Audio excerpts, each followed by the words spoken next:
You are now listening to PODCORN, episode 25, for September 18th, 2013.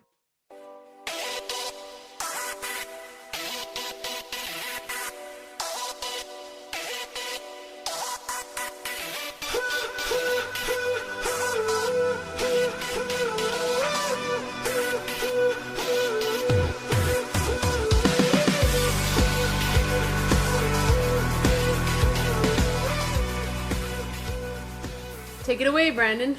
Where am I taking it? You know what to do. Amy can't do an intro, no matter what. What do you mean? I've done them several times. Have you? The answer is where the sun don't shine. Is this, what was that? Isn't that the password is? That's Frank right there. I'm Amy, and over there is Brandon, and we're bringing you a PODCORN podcast. Yes, Frank dun, dun, dun, dun, dun, dun. You ruin it every time. I think you just ruined it. So Frank Marraffino's back for some more chat. Ruining it. ruining it. That's a good sound. That would make a good like rap phrase. Ruining it. Frank came up through the... It rhymes with several Giving things. some. Frank came up through the Hollis rap scene in the early 80s. Yeah, I don't think he wants us. Kings from Queens. From Queens come kings. What? Is that the name? No. Oh. Run DMC was from Hollis, Queens. Oh. And Okay. so they often mention how they were kings from Queens. Oh, okay. See. Sorry. Frank was Missed from that one. Mamaroneck, which is only about a 40-minute drive from Hollis, right? I love saying the name of that place. Yes, to both things. Go ahead. What? Keep going. Say Mamaroneck? That's what you like? Mamaroneck. International headquarters of Archie Comics. Still to this day. Oh, really? Cool. Yeah. Mamaroneck. Sorry. Yes, like most Native American words, it causes Amy uncontrollable laughter. Yeah. Okay. Keep going. But shortly after your rap career in Mamaroneck, New York, where was it, Amy?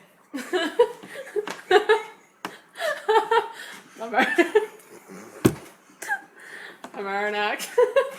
Oh, too much. It's very insensitive, by the way. Is it? Good thing we're not talking about Scalped this week. What?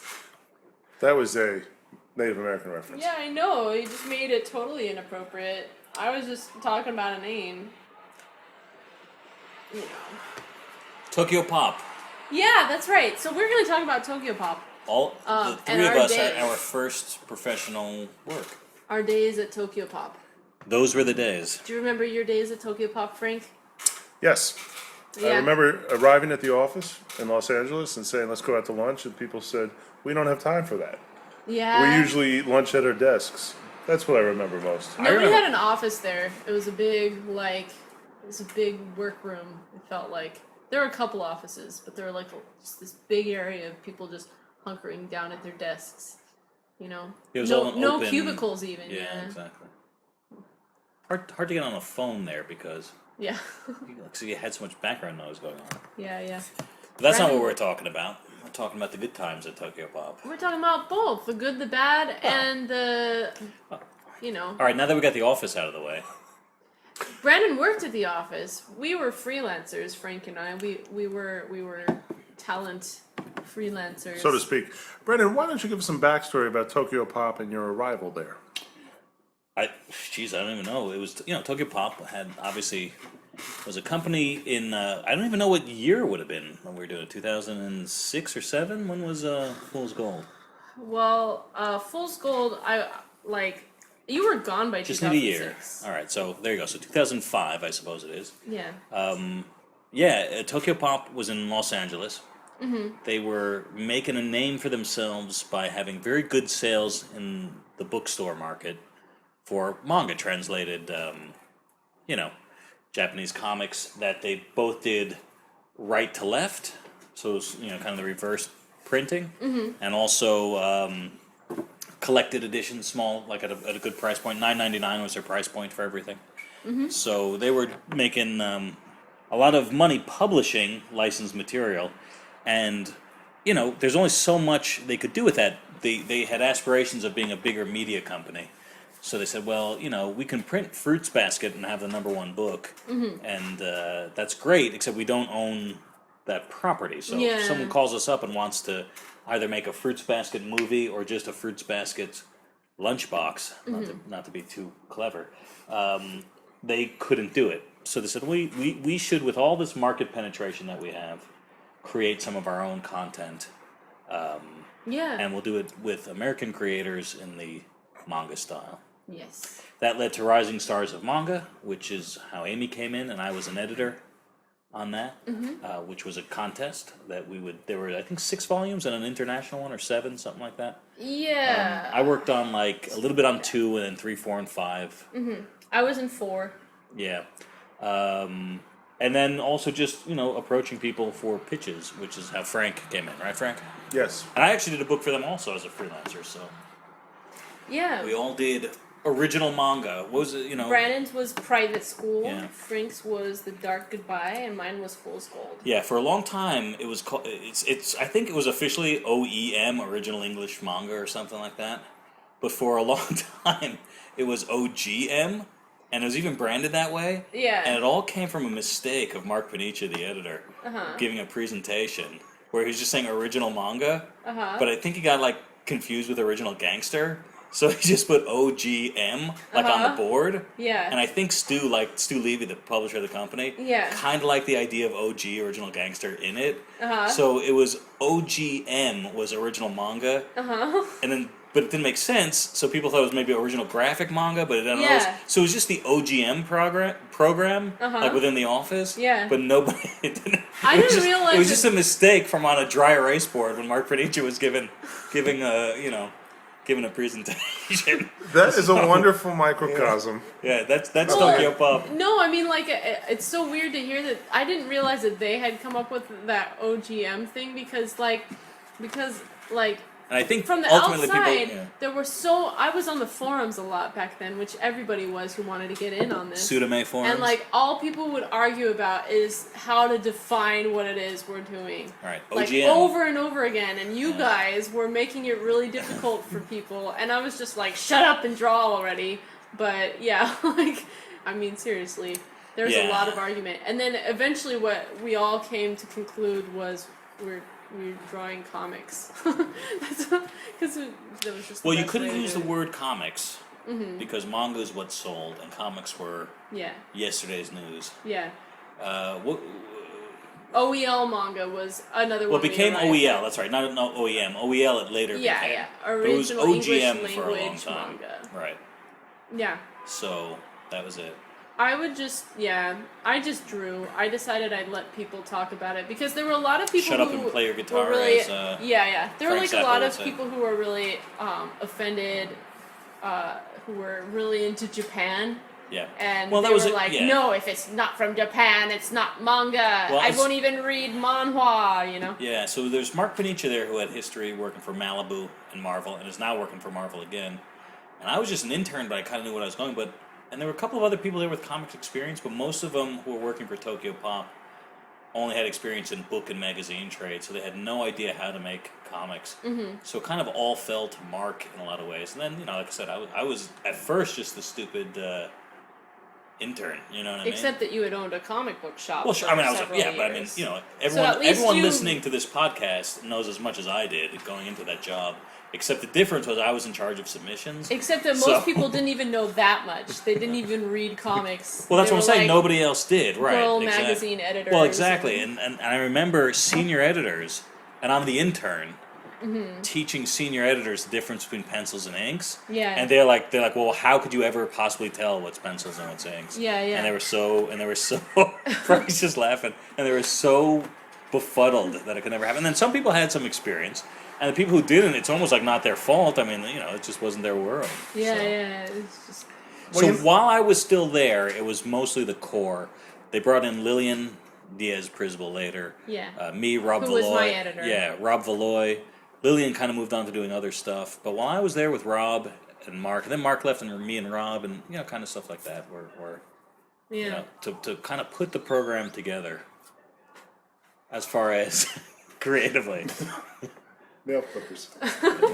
If you heard this weird squeaky noise earlier, that was just Frank playing around with his bottom lip or something. You know, a lot of people ask me about Tokyopop, and I say, truthfully, it was like the Wild West out there. Yeah. It was like a good way lawless to put it. town, Yes. and you could come in and make what you wanted out of it. And Yeah. I think that's what you did, Brandon, right? Sure. You We all came did, in yeah. with a certain amount of, you had big spurs on your boots, and you had... People were like, "Look at those spurs. He must." No, well, it's the old saw, right? Like, authority isn't granted; it's assumed. So you just go in and start doing something, and that's it. You're doing it. You're in charge of submissions now. Yeah.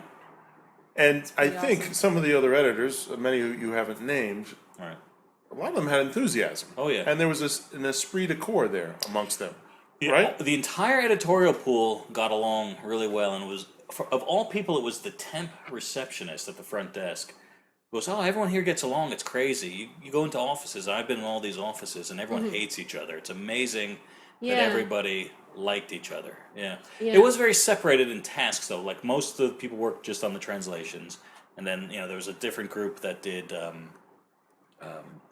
the original stuff. But we tried to incorporate them, and ultimately they all became involved before very long. This is you're only talking about how long was it there? 18 months or something like that. It wasn't even that long. You were only there for 18 months. If even that. Yeah. Jeez, so, okay. Yeah. So, Weird. Yeah. Right. Weird. Pardon me. But like a lot of Wild West towns, there's a reason for society to build up from nothing. Yeah. And this reason was a burgeoning manga market that Stu Levy decided to try to grow an American arm of it, right? Yeah. So in a sense, it was like somebody hitting gold. That's not a fool's gold reference, but it's like Yeah, nice. somebody was digging. They found a vein, Yeah. and they said we can tap into this vein and we can hopefully mine some gold out of it. But we need workers, we need editors to come in, and we need creators. Yeah. And there was a lot of opportunity, just like Wild West towns. People roll Sure. in for all kinds of different reasons. Yeah. A lot I'm of not- us yeah. talent came in for the gold. Yeah, exactly. And there's controversy with the contracts and everything else, but Amy and I have talked about this before, and Frank, I don't know what your opinion is, but with budgets that are roughly $100 a page, and you own half of it and the publisher gets half of it, but huge, I mean, some people didn't make it to their third book, both actually, Frank and Amy didn't make it to their Yeah. third book. I was smart. I didn't make mine as a one shot and said, I know I ain't never coming again. And Frank had kind of a couple of things to like make each one stand alone just with the same characters, because who knows how long it's going to last. Amy got a little bit caught up with that. You got 2/3 of the story done. Yeah. But I mean, they gave 450-page contracts basically to totally unproven talent at about $100 a page total. It's like people It's unheard of. listen. Unfortunately, 80% of the people plus would take that deal today if it was still available. You know what I mean? Yeah, I'm talking about yeah. those same people. The same people who now got it. today, 10 Yeah. years more experienced, because it was the only opportunity they really have ever had. And Although truthfully, and I said not to be disparaging, it was too much. The idea was to do 50 different stories, 3 volumes each. And Yeah. that was the launch, And that's a lot of pages to put together.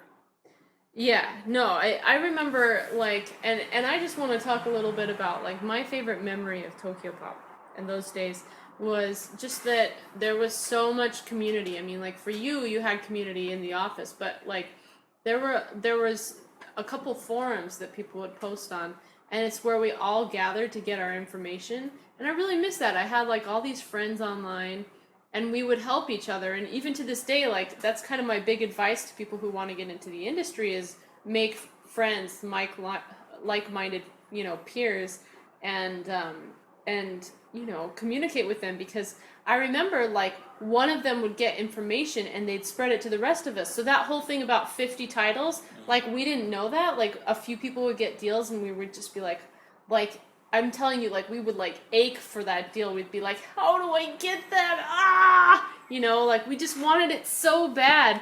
And then, there was this revelation, 50 titles, and you're like, oh, I gotta get in there and be one of the 50. This information would trickle down, and it would mean the world to us. So, I don't know, it was a really good time. And, once each person, once they got a book deal, they got too busy to be posting online anyway. But You were posting on Pseudoband. yeah, on And Pseudoband was that mostly. established by Tokyopop? Not at all. Okay. By one of the creators, the Van Von Hunter was the title. Yeah, he was pseudo-may being, contraction of pseudo-anime, right? So it was Yeah. just, it's kind of the fake, Which was a good name. they I owned liked it, yeah, exactly. But people listening now, pseudo-may probably are saying, what, where did they just say? Yeah, But, I see, I see. Not, a Yeah. made-up word. Yeah, so, I don't know. To me, that's what it meant. Did Tokyopop take advantage of young creators who were so eager? No, and that was another thing about forums, because another forum that was very popular at the time was the engine.com, Warren Ellis's thing. And there was a lot of discussion on there, as well as a few other places, but a lot of people warning us that we were making a huge mistake. And like, we were constantly trying to stand up for ourselves, because, like, they were saying, oh, you're not reading your contracts, and they're exploiting you and stuff. And I know that a lot of people are really frustrated with how things panned out, later on. But I still think that most of them still would have done the same thing if they could have done it over again. And yeah, like, that's a really good rate for me to get $100 a page, complete unknown. In my case, I was a complete unknown entity. All I had drawn at that point, little did they know, was 35 pages of sequential art, And I can just do my own story, and just do everything the way I wanted it done, and yeah, I don't know. It's like I exploited them for all they had. They went under, and I'm doing okay. So Well, to yeah, me, I'm I not- totally saw them as like an opportunity, and I didn't put my opus there for them to take. I'm definitely not an apologist for them. Yeah, but I mean, I tend to agree that there were good opportunities. There could have been reversions, maybe a little bit easier, not less caps on kind of if any of these ever did get made into a movie, a little more generous stuff. Yeah. But the $100 a page for kind of the level of experience that people had, and again, it was it was black and white. I know most people tone their stuff. There was not a lot of 9-panel pages going on, right? So it was a breezier style, a little less work. I mean, compared to what you do on Rocket Girl to what you did on Fool's Gold, and that's not just because you're better. It is, there was a less demanding, page. Is that fair to say? Yeah. But that being said, it's like you whip out your calculators and do, 150 times 50 times $100, and that's what I mean. So, or times 3, right? Because everything was a 3-book deal, and that's how much money they were investing into. Yeah, it really adds up. No, it sure does. So. But the other thing is to be able to be paid to get exposure, which a lot of us, no names, are getting. Yeah. And then the ability to get paid to learn on the job. Yeah. Because theoretically your work at Vertigo and now with Rocket Girl is better for having done so many pages of Fool's Gold. Yeah, and I would have never gotten that other work. That's true also. But hopefully you developed a skill set by pushing out those pages. And perhaps the pages had less panels on them, but I'm sure they felt like a lot of work at the time. Yes. Yeah. But in fact, I remember when I turned in my first plot synopsis for The Dark Goodbye, they said, we like it, but it's way too much story. This is manga here, don't you know what you're doing? So I actually cut a whole third of the story. And somehow that was okay. It was enough to breeze right through it. But I know some of the complaints that I heard was that at least for The Dark Goodbye, it was too quick a read. Really? But but according to the editorial, that's sort of what we're going for. Yeah. I don't think they use the word breezy, but the idea is it should be an easy read. Yeah. And I think if you look at Japanese manga, not everything is so breezy. There's all kinds of different formats. But there really was a thought that we want to make it easy for someone to pick up and read in one sitting. Right. Yeah. Not that they're going to have to take No bookmarks, right? Yeah. no bookmarks. There you go. Right. But I can say for myself that it was a complete pleasure to be able to hammer out my abilities. Yeah. It wasn't near privacy because theoretically people were going to read it. Yeah. But you were doing it with It's as close to near privacy as you can with some of the print runs. yeah, some of the print ones were near obscurity. But I have to say I learned on the job. Yeah. Yeah. And I wasn't doing it for the money, but it was nice to get a paycheck. Yeah. And I got to imagine that all the other creators felt that way also. Yeah. Well, but now you have Dark Goodbye locked up or tied up just because nobody knows, right? Obviously Tokyopop would consider it theirs. Who knows exactly what the nuance of the contract says? Yeah. Do you regret it? Do you say, oh man, they should be given it, or Fool's Gold? Amy could answer on Fool's Gold. I could answer on Private School too. Is there any animosity that like, oh man, we should be able to get that back easier, or at least know, or anything like that, or? I don't want to speak for anybody else, but For you. Go but for it, not though. on my part.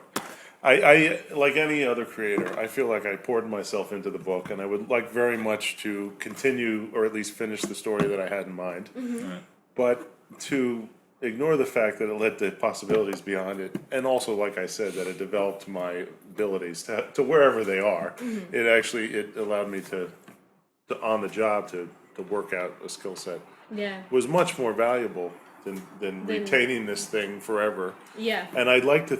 I wish that Tokyopop could have quote unquote exploited any one of their properties, any one of these titles, into another medium. Yeah. Not just so that Tokyopop could continue. They're still trying to do that. They're still trying, and it is kind of amazing when you look at all the titles that they made, that not a one of them took off. was able to turn. Fool's Gold wound up on IMDb. Is that right? Yeah. Wow. Executive producer Mike Kiley, Oh, really? who was the IT manager, Mike editor-in-chief of Well, Tokyopop. here's what Yeah. they're almost like true Japanese manga. Uh-huh. The genres of the stories cut across all boundaries. Yes. And I think that was intentional. It may have been catch as catch can, whatever Stu felt was good was what was out there. And for what it's And- worth, more heavily with female creators. than Right, female. and those were the more successful books, right? Fool's Gold and Svetlana's book. I mean, Yeah. and it makes sense why those were better received, not just because possibly the talent was there, but that was the customer base, the readership. Yeah, although what's funny is, like, I think generally the readership with Tokyopop, as far as the licensed books go, was still stuff that was geared towards quote-unquote boys. Even the girls would read that. So actually, it's kind of surprising that all the quote-unquote shoujo, the stuff meant for girls that was done, was a higher seller in the OEL manga. But yeah, I don't know. I think, gosh, it was just such a weird experience. I know I'm just, like, totally changing the subject here, but do you guys remember how they used to put out, 3 chapters of previews online for you to be able to read the books before they came out? Does this ring a bell? I think by the time my book came out around the same time your second volume came out, Frank. And it was really like, I think we were like the last ones. Mine was definitely the last one to roll off the thing. Like, they printed a ton of Fool's Gold, and they had like a nice display for They had, bookstores, I right? think the print run for the first issue was 12,000, Yeah. and they're all burnt up now. I don't know. They pulped them, but without offering to you, which is against their contract. But Yeah, That's so not I your can internet. probably get my title back if I wanted. no, I don't think so. But- But But yeah, no, I remember that because that was really I remember cool. mine. You had Amy gets 12,000 copies and a cardboard display of Yeah. her character in every Borders bookstore, Barnes and Noble. in every Barnes and Noble in the country. Borders didn't like me because what's And I his had face? I had 1/32 of a previews page where the solicitation copy was actually cut off. Do you remember that halfway? Didn't they spell your name wrong? Yeah, they too? spelled my name wrong, and I had worked there for a year and a half. And they cut the literally solicitation copy had 32 other books on the page, and it was like, hey, check out Private School, the fun new adventure where, and then that was it. It was like it was done. It was done. Oh, it was Oh, that's so yeah. sad. Yeah. Oh no, but the thing is, they expected mine to sell so much better than it did. Like, Well, they tried for everybody. I know, but they had but that's the thing. They had these previews, right? And they would put up a chapter each month, and each chapter is like 25 pages. I kind of So- remember, and then that morphed at some point into being like, oh, we're gonna put these preview chapters up, and if they're popular, then we'll do more or something like that, or not. I don't know, that was but at all the I know end. is that they Yeah. had a voting thing, Right. and that's where it was really interesting for me because they had, you could vote. I think there were 6 categories, and you could say best art, best story, best characters, all these different things, right? And it was super exciting for me because people voted pretty well for me. But then whenever Svetlana's fans found it, and Svetlana, she did this book called DramaCon, for those of you who don't know. And she had a... Svetlana Chmakova, and she was actually a pretty good success story. Well, she had a pretty loyal web comic fan base. Yeah, but I think a lot of them didn't even know who she was when she came out on Tokyopop. But she had something that was very, it was super manga feeling, which people liked. A lot of the super deformed expressions and stuff like that. And it was all about convention, like a romance between two people at a convention. Mm-hmm. So it was just totally like an anime convention. So it's just totally what every anime fan would love to read, It was really great. But yeah, so whenever her fans got on, then I was no longer first. But I remember at the beginning, I'd noticed that people would vote for me and put me first for a while, and I'd be like, wow, this is so crazy. But then I guess that I wasn't, I was just I was around average. How'd they break the news? How'd they break the news to you about, hey, no Fool's Gold 3, by the way? Oh, Lillian called me to let me know. I was on the way somewhere, and at the time I was really concerned because I knew that I couldn't do Fool's Gold 3. I hadn't been working on it. Fool's Gold 2 was already done. Mm-hmm. And it'd been a few months, and she knew that I was already working on Madame Xanadu for Vertigo. Mm-hmm. And I really felt bad. I was I'm gonna not finish this title. I'm trying to move on to other things. And I think it wasn't apparent by then that Tokyopop wouldn't be lasting, because the writing was on the wall for a long time. Well, I didn't know that they were gonna. I thought they might have just given up on my book, but I didn't know that they were going to do a mass execution of everybody's books, even when they were in the middle of production. Because there were a lot of people there who had their books almost done that never saw the light of day, and almost every single one of those people who had that happen to them stopped drawing for a few years. And it was the saddest thing ever. And some of them are still dealing with that mentally to this day. They're still trying, and they're thinking, okay, I'm gonna make a graphic novel, and they still haven't done it, and they haven't shown anything online. And there's a few people though that they're finally coming out of the WordWorks, and they're starting to get some buzz going finally, and I'm really glad for it. But it depressed a lot of people. And I can't even imagine what it's like. I wish I could empathize, but it sounds horrible, but I can't imagine what it would be like to be working on something for at least a year and almost be done, and they still don't even put it out because they don't have the money to publish it, Were some of those put online? Some of them were. Mm-hmm. But I think it was a little while down the road. Okay. I think with mine, it was hey, this is going to be the only one, because it was... Yeah. And maybe that, were you finishing 2 and then this is going to be it? Or was it after 2 that you found out that was it, Frank? I was told there probably wouldn't be a second volume, and then shortly afterwards I was told, yes, there'll be a volume 2, but we need the first 40 pages next week. And of course you say, no problem. Yeah. And I think that was one of the last titles to be published, although I don't know the exact timeline, but it was really a squeaker to get that out the door, so to speak. Interesting. And I'm happy that it was out. I think if there was more time, it may have been better. Yeah. But I'm just like everything else there, I'm happy to have had the opportunity. And I think the more you do, the more you learn. So just having that second volume, I think I learned more. Yeah. And I didn't expect much as by way of having a third volume. I hoped, and I had plenty of notes ready to get going on the third volume. But it seemed from the outside like the company was at least shrinking. Yeah. And also the way that the second volume came about, where there was no chance, and then let's do it quickly. I just didn't expect much for a third volume. And I have to say, as much as everybody else might be bitter and sour, I was still hoping to get that third volume going, just for the sake of not just more work, but you get invested in the characters and the story, and you want to see it come to fruition. So if it came free and you got it back, I mean, it's easy maybe for a writer to make that decision, saying, "Oh, I'll do another one, so I'll write it." Yeah, it is. But I mean, if you could do Fool's Gold, is there any way that you go and do 150 pages of that book? I mean, I don't think so, which is kind of bad, because actually, even to this day, I still get emails every now and then of people saying, "Where's book 3?" Which is kind of crazy. It's been a long time. So, But no, I Would you write it I'd and let somebody like else draw it or something? Or is it you can't do that either? oh, I think that'd be a bad idea. Because it was just, that's kind of part of the point of the book is it was really all me, you know what I mean? It's had its own flavor. Yeah. But,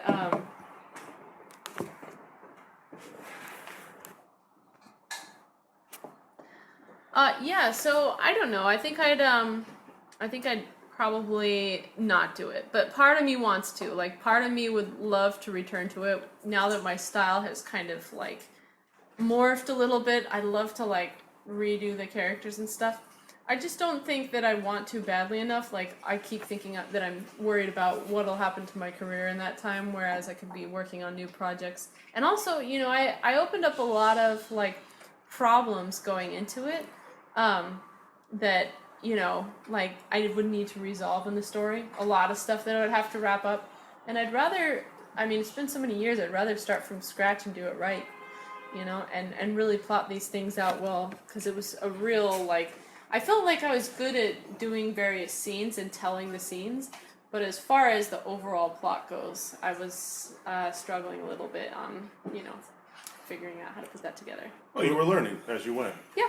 What about Dark Goodbye, Frank? Well, Because- I should say that's one of the shames of a place like Tokyopop going under is it's harder to get Fool's Gold, and I think Yeah. there's some place online that you can order an issue to print.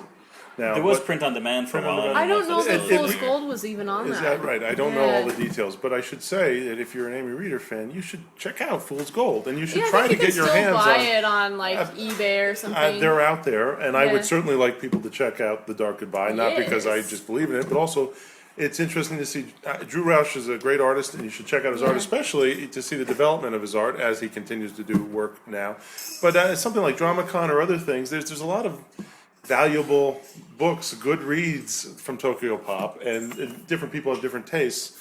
But it's too bad that when a company folds, it's harder to find those. You're saying, you Yeah. can find them on eBay, but it'd be nice to order them from Amazon or see them on the bookshelf at a bookstore. Yeah, I think they're quality. There were a lot of quality books that came out of there. And even though it might have been from quasi-professionals learning the craft on the job, Yeah. that was also exciting. It's like a rock and roll band coming up through the clubs. It's like Yeah. the Beatles being over in Germany trying to work out the riffs. Okay, it's a little rough, but there's still something really charismatic and qualitative about it. And I'm sorry to sound like a dreamer, but I still believe in Tokyopop. Yeah, you think they're making a big comeback? I didn't say that. I think, my advice based on what we talked about, what we experienced for people who want to get into the industry is find that new thing that is easier to get in, because it'll get filled up and it'll be saturated and then it won't work anymore. And that's what Tokyopop was for all of us. We got in because it was just kind of this new void that was created, and we got in there before everybody else tried to get in there. Well said. I think so. All right, as always, special thanks to Yes, Chris Robinson, who's helping us put these podcasts together with notes and music at the beginning and lots of editing in between. That's it. You can find him at Chris Robinson on Twitter, at Amyreeder on Twitter, That's me. and I'm at Bmontclare. With special thanks to Frank Marraffino. Yes, thanks for coming again. Thank you guys for having me.